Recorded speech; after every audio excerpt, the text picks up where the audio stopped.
অনেক ক্ষেত্রে যেটা হয় যে ক্রেডিট কালেকশনে জি মানুষ স্ট্রাগল করে, হ্যাঁ? যেমন সেলস আমি করে ফেলছি কিন্তু কালেকশন করতে পারতেছি না। জি অনেক ক্ষেত্রে হয়তোবা ক্রেডিট কালেকশনের টিম আলাদা থাকতে পারে, আবার রাইট অনেক ক্ষেত্রে সেম টিমই জি হচ্ছে ২ টা কাজ করে। তো সেলসটা করা অনেকটা ইজিয়ার হয়ে যায় যেহেতু ব্র্যান্ডিং মার্কেটিং এর সাপোর্ট থাকে, উনি জি একটা রিলেশন বিল্ড আপ জি করে ফেলে। জি কিন্তু কালেকশনটা একটু ডিফিকাল্ট হয়ে যায় অনেক জি ক্ষেত্রেই। তো কিভাবে, এবং এখানে আরেকটা জিনিস একটু বলে রাখি যে সেলসে মানুষ যখন মুভ করে এক কোম্পানি থেকে আরেক কোম্পানিতে, মানুষটা মুভ করছে কিন্তু ক্রেডিটটা কিন্তু পড়ে আছে জি ওই ভেন্ডরের কাছে। তো কিছু ক্রেডিট থাকবে আমার নিজের, কিছু হচ্ছে অন্য কারো, তো ওইটাও কিন্তু আমার টেরিটরিতে আমার দায়িত্বে চলে আসছে। জি তো এই জিনিসটা মানে ক্রেডিট কালেকশনের মেকানিজমটা কি, টেকনিকগুলা কেমন? আপনি একটা চমৎকার প্রশ্ন করেছেন, এই জন্য আপনাকে মানে আমি অন এয়ারে ধন্যবাদ দিচ্ছি। Thank you. হ্যাঁ, একটু বোঝার চেষ্টা করেন। ক্রেডিট রিয়েলাইজেশন, ক্রেডিট ম্যানেজমেন্ট বা ক্রেডিট ডিসিপ্লিন এটা পার্ট অফ আওয়ার লাইফ, আমার মানে সেলসম্যানদের লাইফ। মাগার যখন আমরা মার্কেটিংয়ে পড়াশোনা করি বিভিন্ন ইউনিভার্সিটি কলেজে, ওখানে ক্রেডিট ম্যানেজমেন্টের কোনো চ্যাপ্টারই নাই। জি। কোনো ভার্সিটির বা কোনো কলেজের কোনো মানে শিক্ষা কারিকুলামে মার্কেটিং নিয়ে অনেক কথা আছে, প্রোডাক্ট নিয়ে কথা আছে, প্রমোশন নিয়ে কথা আছে, ফিলিপ কটলার মোটা বই লিখে ফেলেছে, কিন্তু ওখানে ক্রেডিট নিয়ে কোনো কথা নেই। কেন জানেন? কারণ ক্রেডিটটা সেলসের পার্টই না। আপনি একটু আগে বলছিলেন যে দেখা গেছে সেল হয়ে গেছে কিন্তু কালেকশন হয়নি। এই কথাটা আমরা বলি, এভাবেই বলি, কিন্তু এটা ভুল। কেন ভুল? কারণ বিক্রয় ততক্ষণ পর্যন্ত সম্পন্ন হয় নাই যতক্ষণ পর্যন্ত বিক্রয়কৃত পণ্যের টাকা পকেটে আসে। পকেটে না আসছে, মানে পকেট মানে বিক্রেতার পকেটে না আসছে। Exactly. Got the message? Right. So আমরা করি কি জানেন? মাল ঢুকাই দাও, প্রোডাক্ট আগে পাঠাই দাও, পরে টাকা তুলে নেওয়া যাবে। এই করে আমরা হিসাবটা দুইভাবে রাখি। একটা রাখি যে কত টাকার মাল মার্কেটে ঢুকাইলাম আর কত টাকা এখন মার্কেটে বাকি পড়ে আছে। কিন্তু আসল সেল হচ্ছে কোনটা জানেন? যেটুকু টাকা কালেকশন হচ্ছে সেটুকুই। এর বেশিটাকে সেলসের ভাষাতেও বলা উচিত না, মার্কেটিংয়ের ভাষাতেও বলা উচিত না, ফাইন্যান্স এটা মানবেই না। ফাইন্যান্সের ভাষায় সেলস ওইটাই যেটা নগদ টাকায় হয়েছে। এখন কিন্তু আমি এত কাউন্টার দিল, এটাই বাস্তবতা যে এই আদায় নিয়েই, বাকি আদায় নিয়েই জীবন পার হয়ে যায়। এবং দুঃখজনক কিছু ঘটনাও আছে, যেটা আপনার প্রশ্নের মধ্যে ইন্ডিকেশন আছে। একজন সেলসম্যান আরেকটা ভালো কোম্পানিতে ভালো পদে ভালো বেতনে চাকরি জুটিয়ে ফেলেছে।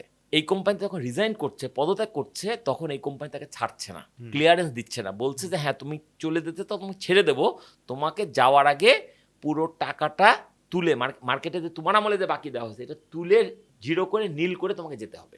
ওকে।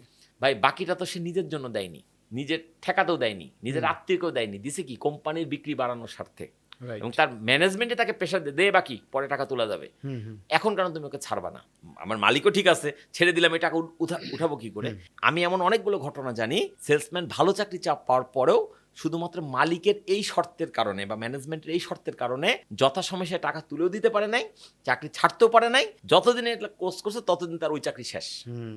এই কারণে আমি বলবো সেলসের পেশায় বাকি জিনিসটাকে আপনি ভুলে যান, এবং শুনে অবাক হবেন বাকি দিলে যা বিক্রি হয় নগদে তার চাইতে বেশি বিক্রি করা সম্ভব। কিভাবে? একটু ধৈর্য ধরতে হবে।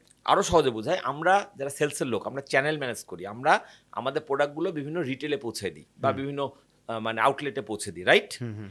আমি একটা কোম্পানির সেলসম্যান, আমি আমার এই প্রোডাক্টটাকে ওই দোকানদারকে বাকিতে দিলাম, দিয়ে বললাম যে ভাই তুমি এই পণ্যটা রাখো, বিক্রি করে আমাকে টাকা দিও। আরেকটা কোম্পানির সেলসম্যান সে যেভাবে হোক কাস্টমারকে ওই দোকানদারকে কনভিন্স করলো যে আমার পণ্যটা স্যার আমার কোম্পানির পলিসিতে নেই, আমি বাকি দিতে পারবো না, আপনি অল্প রাখেন কিন্তু নগদ টাকায় রাখেন। দোকানদার নগদ টাকায় রাখলো। যখন কাস্টমার এসে পণ্যটা চাইবে, ও কোন দোকানদার কোনটা আগিয়ে দেবে জানেন? যেটা নগদে কিনছে, যেটা কারণ নগদে ওর কিনছে। টাকা তো তখন ইনভেস্ট ওইটার হয়ে দিকে আছে। তাকালে তার মনে হবে আমার টাকা আমার টাকা আমার টাকা আর এটার দিকে তাকালে মনে হবে কোম্পানির টাকা কোম্পানির টাকা কোম্পানির টাকা। এই কারণে যদিও অনেক সেলসম্যান আমার কথায় দ্বিমত পোষণ করবে, কিন্তু আমি আমার 23 বছরের পেশাগত Agree. অভিজ্ঞতাকে কসম কেটে বলছি, বাকি বিক্রি বন্ধ করে নগদ টাকায় বিক্রি করতে পারলে আপাত হোঁচট খেলেও লং রানে বিক্রি বাড়বে বাড়বে বাড়বে। আর তুমি বিক্রি করে টাকা যদি আনতে নাই পারো তাহলে তো বিক্রি হয় নাই। আর তোমার চাকরিটা কি? বিক্রি করে টাকা আনা। তো তুমি টাকা আনতে পারো না, কিসের সেলসম্যান? সেলসম্যানকে তো এই প্রেশারটা নিতে হবে রে ভাই। এখন আপনি আর্মিতে ঢুকেছেন, আপনাকে ফ্রন্টলাইন সৈনিক করা হয়েছে, আপনি বলতেন স্যার আমার গুলি ছুটতে ভয় লাগে, তাহলে ভাই আপনি ওই চাকরি করতে ঢুকছেন কেন? ওটা তো হবে না। ওইখানে গেলে আপনাকে ওইটা মানে গুলি ছোড়ার মতো মানসিক দৃঢ়তা আপনার লাগবেই। ঠিক তেমনি সেলসের চাকরি করতে হলে বিক্রয় করাই দায়িত্ব শেষ না, বিক্রয় করা হচ্ছে দায়িত্বের শুরু। বিক্রয় করে টাকা আনা পর্যন্ত তার দায়িত্বের শেষ। এবং আরেকটা মজার কথা বলি, বিক্রয়ের ক্ষেত্রে দুইটা গ্রামার যদি কেউ ফলো করে তাহলে সে বাকি দিলেও বিপদে পড়বে না। নাম্বার 1, কোনো নতুন পার্টির সাথে কখনো প্রথম লেনদেন বাকিতে করবেন না। ওকে। আমি কোম্পানির প্রতিনিধি, একটা আমার প্রোডাক্ট একটা দোকানে বিক্রি হবে, দোকানদার নতুন দোকান খুলেছে, তার সাথে আমার যত ভালো সম্পর্কে থাকুক বা ভালো সম্পর্ক তৈরি হোক, প্রথম চালান নগদে দিতে হবে, বাকি দেওয়া যাবে না। তার টাকা কম, পুঁজি কম, অল্প দেন। মনে করেন আমি সিমেন্ট কোম্পানির লোক, দোকানে 50 বস্তা সিমেন্ট দেওয়ার কথা, আমি দোকানদারকে বললাম ভাই 50 বস্তা সিমেন্ট নেবেন, নগদ টাকা নিতে হবে। দোকানদার ভাই আমার এত ক্যাপাসিটি নেই, তাহলে 20 বস্তা দেন।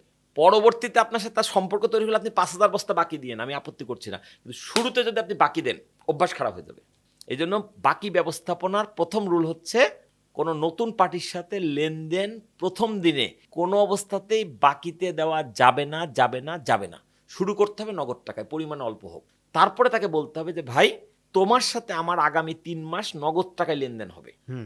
লেনদেন হতে হতে তুমি যতটুকু ব্যবসা করবে আমার সাথে, এর ভিত্তিতে আমার ম্যানেজমেন্ট সিদ্ধান্ত নেবে আগামীতে তোমাকে কত টাকার বাকি দেওয়া যায়।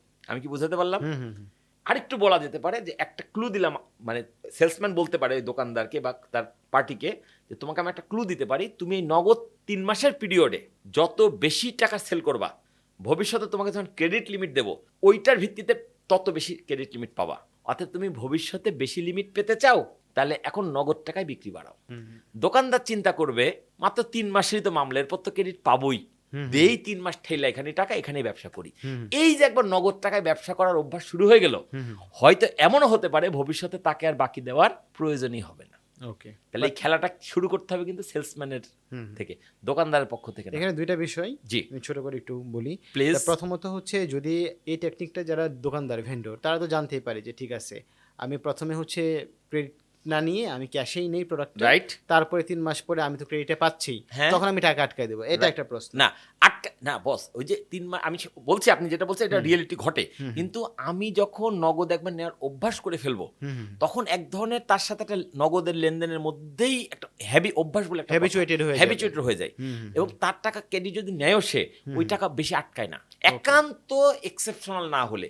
মানে সে একটা দুর্ঘটনায় পড়ে তার দোকান পুড়ে গেছে, বা তার পরিবারের এমন একজন ক্যান্সার আক্রান্ত হয়েছে, তার চিকিৎসা বাবদ বা হার্ট অ্যাটাক হয়েছে, তার চিকিৎসা 5 লাখ টাকা চলে গেছে, এগুলো এক্সেপশনাল কেস। কিন্তু নর্মালি ক্ষেত্রে সবাই যে বাটপার, সবাই যে 2 নম্বরই করাতে এরকম তো না।